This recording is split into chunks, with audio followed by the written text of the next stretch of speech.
So in this video, I wanted to conduct a quick experiment, and that was how can you, and is it feasible, to put a dado into Baltic birch plywood using hand tools?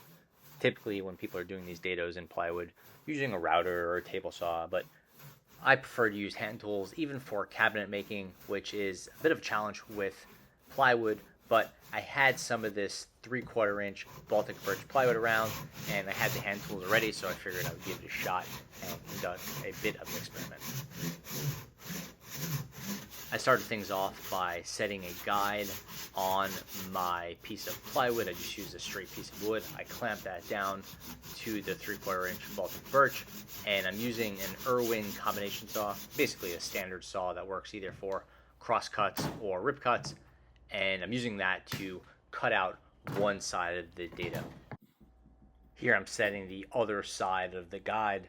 I'm doing the left side of the dado now. So I'm just going to clamp this straight edge to my piece of plywood, and I'll use that to make my cut. One of the downsides with this method is you really need to stabilize the saw. You need to hold it tight to the guide. You could technically put two pieces of boards together and just use a little channel for the saw in between those two straight edges, but that's really hard when you're doing it so close to the edge, as you have to clamp just to that little 1-inch piece. This is slow going, but it's not very difficult. The most important thing is that you start accurately. That way the saw could fall into that guide and the cut after that becomes a lot easier.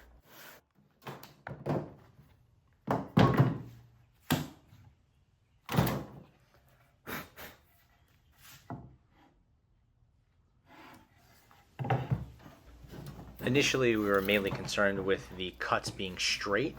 Now we have to be concerned with them being uniform in depth, and that's a little bit harder to do since I'm not really watching the depth so much across the entire cut while the guides are on.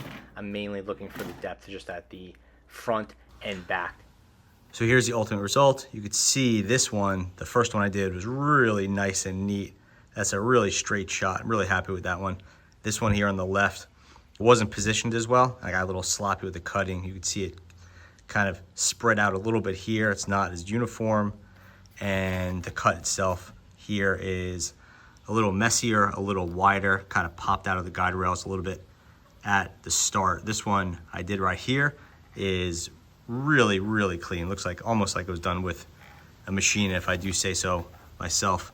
And then, yeah, this one on the left, I was speeding along, not quite as comfortable, hit the board a few times and I made it a little wider here. It did get wider on the inside, which is getting removed, but still, I'd like to see cleaner work. And right about the same depth. I'm gonna take off 1, 2, 3, 4 rows, about, maybe a third of this 3/4 ply. Okay, so 1 inch in on this board, I have a 3/4 inch wide dado right here, or groove, whatever you wanna call it. And now I have to cut it out, try and do this with hand tools without a router. So chisel seems like one way to go. The chisel is right about the right size. This is just, I don't know, a Stanley number 40. I guess that's 3/4 of an inch, who knows? Some older chisel, it's a little too small. So go with this guy, even though it's perhaps a little wide. I think that'll be a good shot. If I had a router plane, that would work as well, but I don't, so I'll try it with the chisel. Again, this is just an experiment.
So the cut wasn't perfectly uniform. I must have rocked it a little bit because it was low on the end where I want it to be, a little bit raised here, and then raised in the middle. So just want to get down past that single ply that I missed, because with the sides attached, it's really hard to get that middle piece up.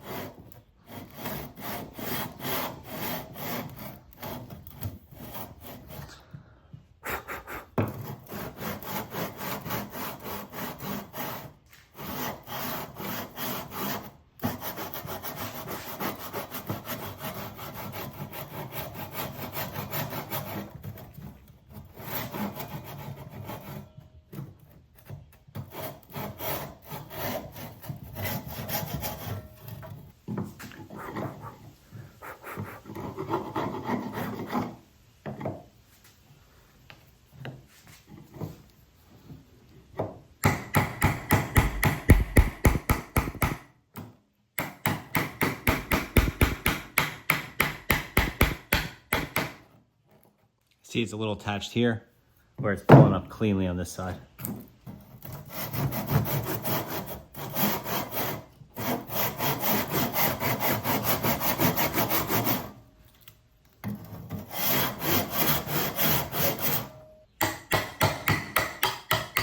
Yeah, much easier now.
Went a little deep over there. Must have turned the blade a bit. That's a glue surface, but still, I definitely tore into that. Or maybe the glue was a little stronger over here, but went a little bit deeper. You could actually see through to the lower layer right here, which is not ideal.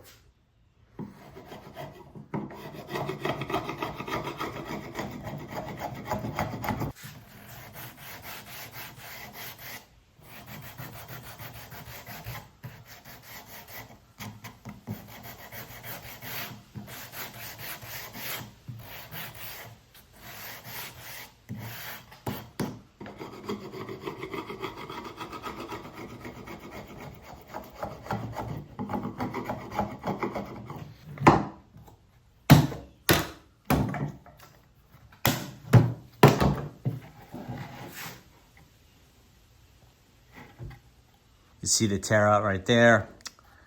See one end right there. It's a little low. I cut a little low on that, probably on the cleanup cutting. It went too far in, so that's kind of a bummer. I should have been more careful. We're only talking about one layer there. Besides a little rounded out, I'll have to clean that up, but pretty good overall. And that's where I went too deep with that aggressive chiseling at the end. Should have been more careful there.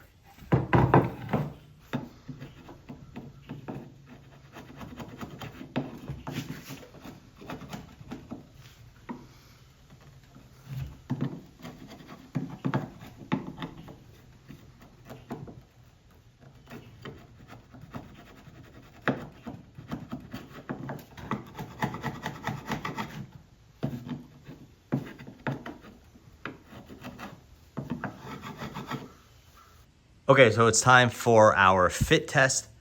And here we have our 18mm Baltic Birch. Here's the groove we made, and we'll see how it fits. Fits in. Groove is definitely a little wide. Talking about a mil wide. A little bit wider on the front than the back. We knew that was happening. That was from our misaligned cuts at first. Not bad, I would say.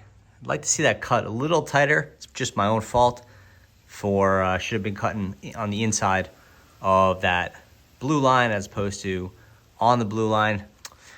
Kind of rookie mistake there. So you can see it's definitely a little bit wide, maybe about a mil wide, maybe a 16th, something like that. A little wiggle right there. Not terrible. Something you could have done a better job on with a little bit more careful sawing.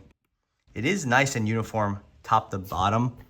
Maybe it's a little bit wide at the end, a little bit wide at the end, and a little bit closer here, but we're really starting to split hairs here.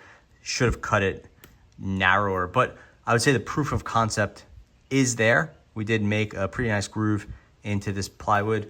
Looking at this now, I feel like maybe I should have gone another layer or so just to get a little bit more strength there. We do have a nice ledge. This is sufficient from a just a strength standpoint, but we're not going to have the sort of guidance we wanted. And then it would have looked nicer to have another layer or two in there. So right now it's 4 layers out of 1, 2, 3, 4, 5, 6, 7, 8, 9, 10, 11, 12. Looks like 13 layers to me. So maybe should have done one more there. We can technically go back there and do it a little bit more if you have that level of patience.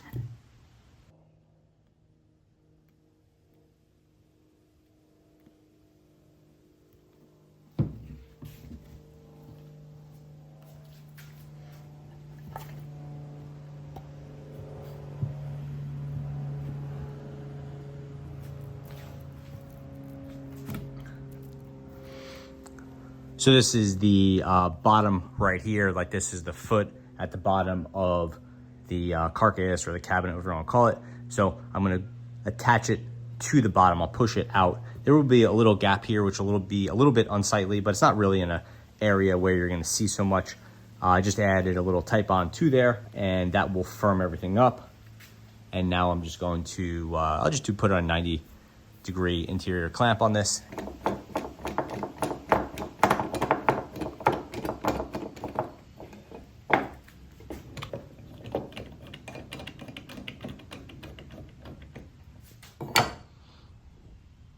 Spot on 90, spot on 90 in the back, and we'll just add a little bit of vertical clamping and we'll be in business.